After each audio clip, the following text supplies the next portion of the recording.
Bayangkan sebuah kapal mega bernama Malaysia sedang membelah lautan globalisasi yang penuh dengan jorong prejudis dan badai polarisasi.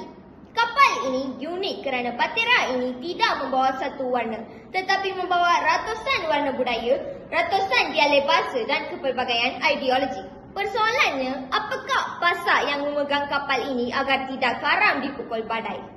Salam sejahtera, salam perpaduan dan salam Malaysia Madani saya titipkan kepada saf kehakiman yang berdiri di atas neraca keadilan, penjaga masa yang setia dengan detak-detiknya serta seluruh warga dewan yang berpaksi intelektual.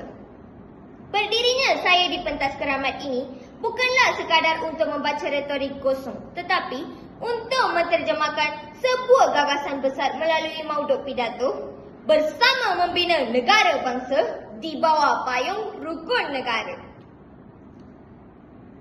Sidang hadirin yang berisi, kelemahan terbesar masyarakat kita hari ini ialah kita sekadar meletakkan rukun negara sebagai ritual hafalan di mimbar-mimbar perhimpunan pagi setiap hari Isnin. Mulut kita fasih menuturkan kata, namun jiwa kita kosong daripada pengayatan.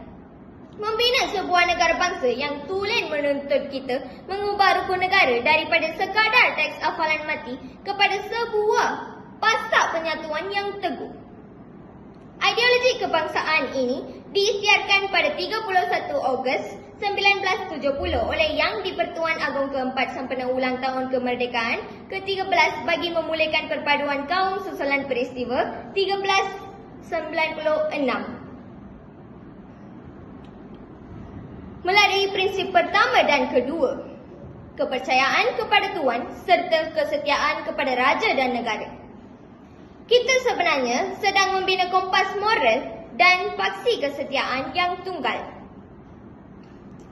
Apabila setiap rakyat, sama ada Melayu, Cina, India, Kadazan maupun Iban mempunyai benteng spiritual yang kukuh dan taat setia kepada institusi Yang di-Pertuan Agong, institusi ini kekal berdaulat dan berfungsi sebagai tonggak kestabilan negara dan memainkan peranan penting dalam bidang perundangan, eksekutif dan kehakiman serta menjadi lambang perpaduan negara.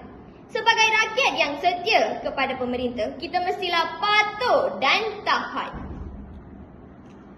Tanpa ketaatan kepada pemerintah, bagaimana keharmonian dan matlamat sesebuah negara dapat dicapai? Hadirin yang penuh karisma, mari kita telusuri lanskap dunia realiti hari ini. Kita sedang mendepani ancaman algoritma kebencian di media sosial dan TV standard dalam geopolitik global. Bagaimanakah kita mahu mempertahankan keutuhan negara bangsa ini? Jawapannya tumpat pada prinsip ketiga dan keempat. Keluhuran perlembagaan dan kedaulatan undang-undang. Undang-undang di bawah payung rukun negara tidak pernah buta warna. Perlembagaan ini tidak memihak kepada yang majoriti dan tidak pula menindas yang minoriti. Perlembagaan persekutuan adalah undang-undang terbesar di Malaysia yang menjadi asas kepada pentadbiran keadilan yang perlindungan hak asasi setiap individu tanpa mengira status, budaya dan kaum.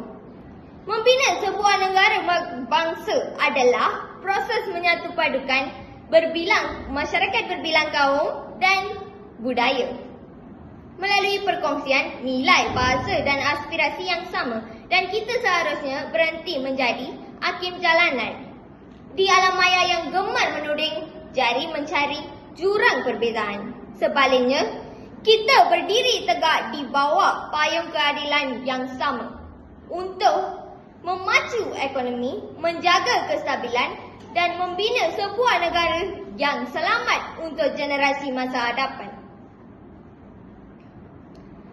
Sidang Dewan Yang Budiman.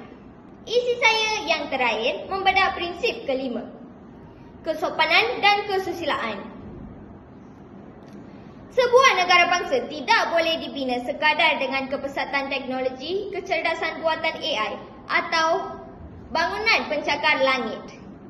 Sekiranya acuan manusianya runtuh akhlak dan adab.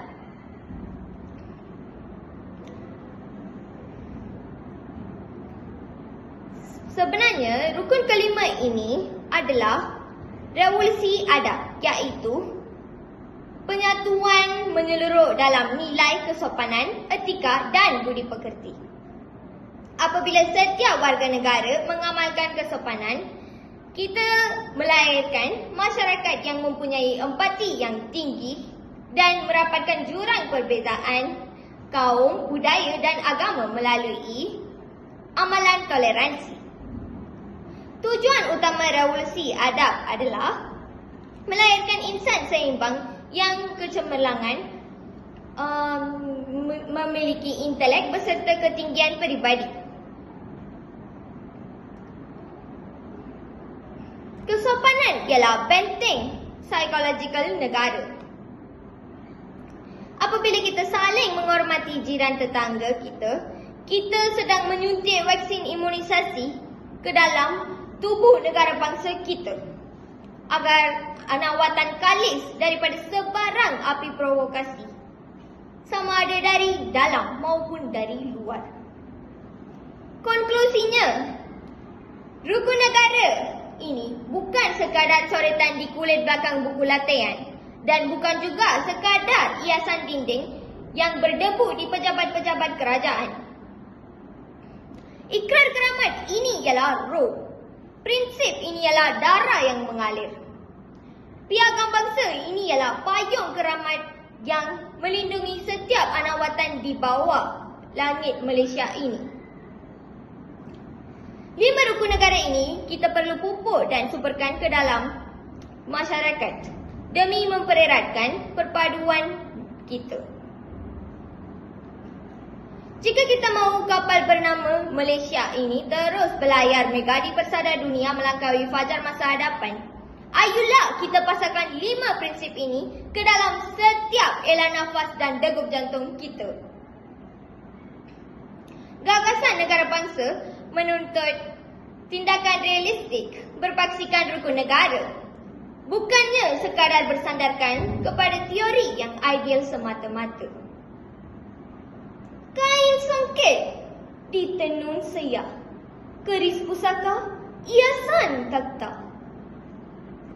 Di bawah anawatan yang merdeka, kita tegakkan maruah perkasakan bangsa. Sekian, salam sejahtera, salam perpaduan dan terima kasih.